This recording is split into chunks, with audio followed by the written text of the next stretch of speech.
বালির বুকে তারা গড়ে তুলল এক অবিশ্বাস্য নগরী, ইরাম। এমন স্তম্ভ আর দ্বিতীয়টি ছিল না। পাহাড় কেটে তারা বানাতো সুরম্য প্রাসাদ। তারা ভেবেছিল এই বিলাসিতা চিরস্থায়ী।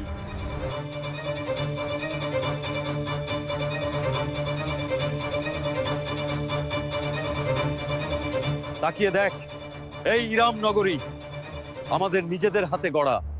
পৃথিবীর বুকে আমাদের চেয়ে শক্তিশালী আর কে আছে? হে মহান দেবতা, আমাদের শক্তি আরো বাড়িয়ে দাও, আমরাই শ্রেষ্ঠ।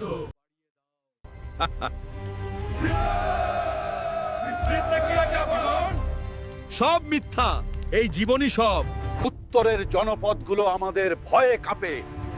আমরা অপরাজেয় সর্দার।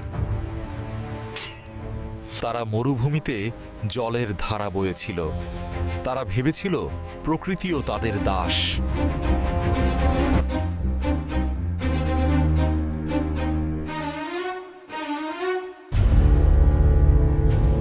হুদ আল্লাহর নির্দেশে এক বার্তাবাহককে পাঠালেন দাম্ভিক সর্দারের কাছে, এক আল্লাহর দাওয়াত নিয়ে।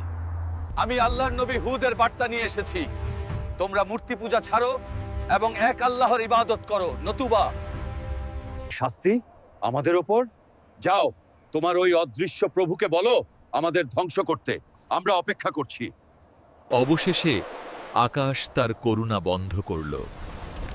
শুরু হলো দীর্ঘ খরা। কোথায় আমাদের দেবতারা? বৃষ্টি কেন হচ্ছে না? তৃষ্ণায় বুক ফেটে যাচ্ছে। দেখো, মেঘ, বৃষ্টি আসছে।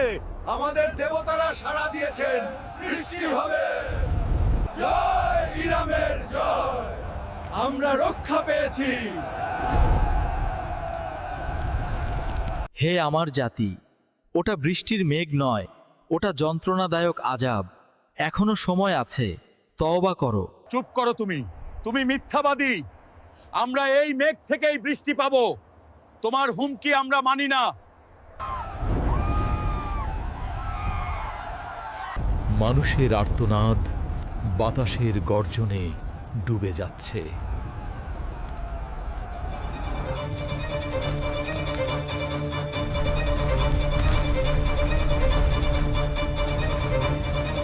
সাত রাত ও ৮ দিন পর অহংকারী জাতি খেজুর গাছের শূন্য কাণ্ডের মতো মাটিতে লুটিয়ে রইল।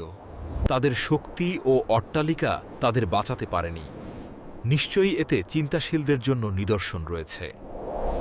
واعلم ترى كيف فعل ربك بعاد إرم ذات العماد